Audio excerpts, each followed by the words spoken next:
Assalamualaikum warahmatullahi wabarakatuh. Perkenalkan, nama saya R. Arya Juanda Putra dengan NIM 230306086 dari Fakultas Pertanian Program Studi Peternakan. Di sini saya akan menjelaskan tentang metabolisme lipid. Metabolisme lipid adalah serangkaian proses kompleks dalam tubuh yang melibatkan pemecahan, sintesis, dan penyaluran lemak untuk memenuhi berbagai kebutuhan energi dan fungsionalitas tubuh. Metabolisme lipid terbagi menjadi dua. Yang pertama itu adalah degradasi lipid. Degradasi lipid adalah proses pemecahan atau penguraian molekul-molekul lipid menjadi komponen-komponen yang lebih sederhana melalui serangkaian reaksi kimia. Lipid merupakan salah satu jenis molekul organik yang penting untuk metabolisme dan penyimpanan energi dalam tubuh. Proses degradasi lipid terjadi dalam beberapa tahap, dimulai dengan pemecahan lemak kompleks menjadi asam lemak dan gliserol melalui proses hidrolisis oleh enzim-enzim lipase. Asam lemak kemudian diubah menjadi senyawa seperti asetil CoA melalui oksidasi beta dan siklus asam sitrat dalam mitokondria yang menghasilkan energi digunakan oleh sel untuk berbagai fungsi. Yang pertama itu ada pencernaan. Pencernaan lemak yang dikonsumsi dalam makanan dipecah oleh enzim lipase menjadi asam lemak dan gliserol di saluran pencernaan. Yang kedua ada penyerapan. Asam lemak dan gliserol diserap oleh usus halus dan masuk ke dalam aliran darah. Selanjutnya ada transport lemak. Diangkut oleh lipoprotein ke sel-sel tubuh untuk dioksidasi menjadi sumber energi atau disimpan sebagai cadangan energi. Yang kedua ada oksidasi asam lemak. Oksidasi asam lemak merupakan proses penting dalam tubuh untuk menghasilkan energi. Proses ini terutama terjadi dalam mitokondria sel dan melibatkan beberapa tahapan untuk mengubah asam lemak menjadi bentuk energi yang dapat digunakan oleh sel. Berikut adalah tahapan utama dalam oksidasi asam lemak. Pertama itu dari oksidasi asam lemak disebut beta oksidasi yang terjadi dalam mitokondria selama beta oksidasi asam lemak dipecah menjadi fragmen 2 karbon yang kemudian dimasukkan ke dalam siklus asam sitrat untuk menghasilkan energi.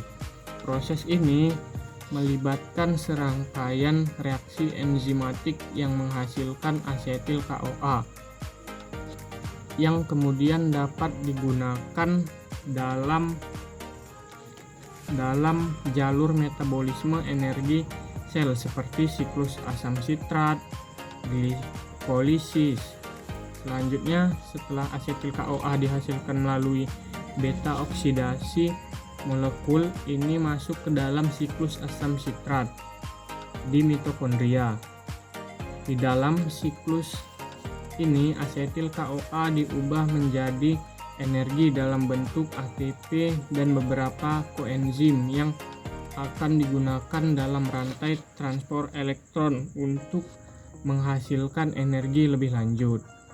Selanjutnya, selama rantai transport elektron energi yang dihasilkan dari beta oksidasi dan siklus dan siklus asam sitrat diserap oleh protein dalam membran mitokondria. Energi ini kemudian digunakan untuk memompa proton dari matriks mitokondria melalui membran dalam menciptakan gradien elektrokimia yang akhirnya menghasilkan ATP melalui proses fosforilasi oksidasi. Yang selanjutnya ada dislipid, biosintesis lipid.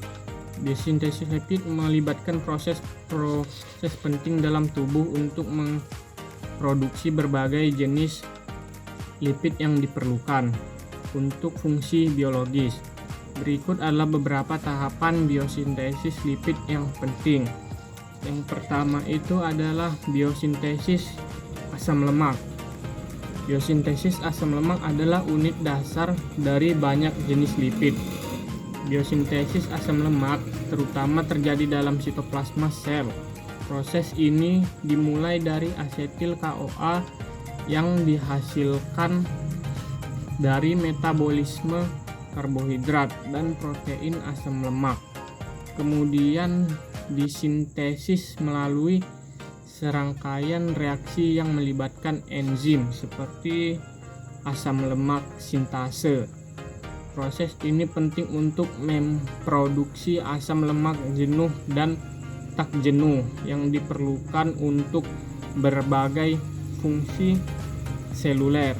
Selanjutnya ada biosintesis triacylglycerol atau trigliserida adalah bentuk penyimpanan untuk lemak dalam tubuh.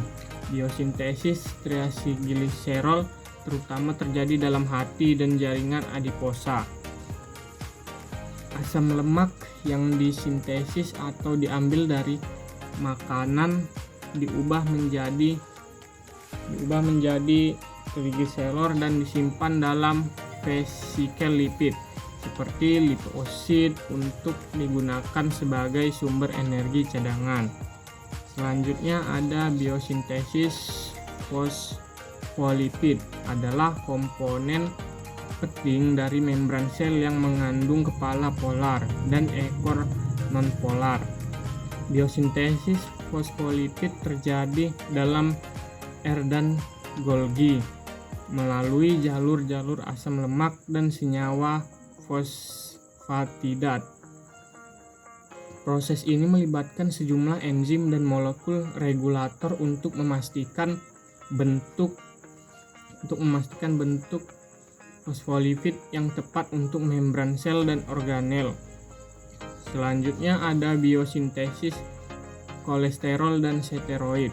Kolesterol adalah lipid penting yang merupakan prekursor dari berbagai jenis steroid, termasuk hormon steroid dan asam empedu. Biosintesis kolesterol terutama terjadi di hati dengan sumber utamanya berasal dari asetil CoA. Beberapa tahapan reaksi enzimatik mengubah molekul prekursoror menjadi kolesterol.